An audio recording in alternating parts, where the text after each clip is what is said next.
सही mutual fund चुनो, मोतीलाल ओसवाल की सुनो।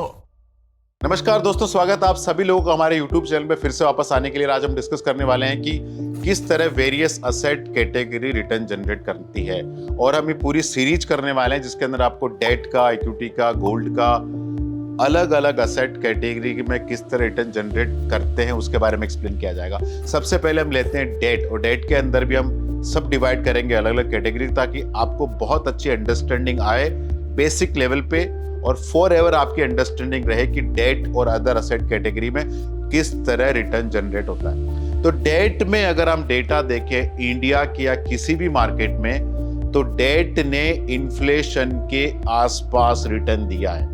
कोई साल ऐसा है कि इन्फ्लेशन से ज्यादा रिटर्न दिया है, कुछ साल ऐसे हैं कि इन्फ्लेशन के नीचे रिटर्न दिया है। बट लॉन्ग टाइम में अगर हम 20, 25, 30 साल देखें तो डेट ने एक्चुअली इन्फ्लेशन के आसपास रिटर्न दिया है। लेकिन इंडिया में बहुत ही यूनिक सिचुएशन है। अगर हम डेटा देखें 1990 से लेकर 2022 के 32 साल के डेटा देखें और 3 एसेंशियल कमोडिटी लें, पेट्रोल, व्हीट एंड तूर दाल, तो इनकी प्राइजेस में किस तरह का तेजी आया है। सबसे पहले पेट्रोल का दाम 1990 में 9.84 रुपीज पर लीटर था, जो 2022 में 101 रुपया 82 पैसा हो गया। मतलब करीब करीब 10-11 गुना बढ़ोतरी आया पेट्रोल दाम में, और 7.58% एनुअल इन्फ्लेशन रहा। व्हीट का दाम 2 रुपीज 35 पर किलो था 1990 में, वो करीब करीब 27 रुपये हो गया 2022 में, तो 10 गुना से भी ज्यादा दाम बढ़ा, और इन्फ्लेशन था 8.05%। और तूर दाल को हम लेते हैं तो 1990 में 8 रुपया पर किलो थी, वो 107 रुपया पर किलो होगी, मतलब 12 गुना से भी ज्यादा तूर दाल में तेजी आई, 8.44%। कौन से डेट प्रोडक्ट ने 30-32 सालों में आपको 7.5 से 8.5% के आसपास रिटर्न दिए हैं? किसी ने भी नहीं। और दूसरा बहुत ही इंपॉर्टेंट चीज ध्यान रखने लायक है कि इन्फ्लेशन कंपाउंड होता है ग्रॉस बेसिस पे, और बहुत कम डेट ऑप्शन में आपका पैसा कंपाउंड होता है। इसके बारे में हम आने वाले वीडियो में और भी ज्यादा जानकारी देंगे। लेकिन फिलहाल हम देखते हैं पिछले 20-22 साल के डेटा।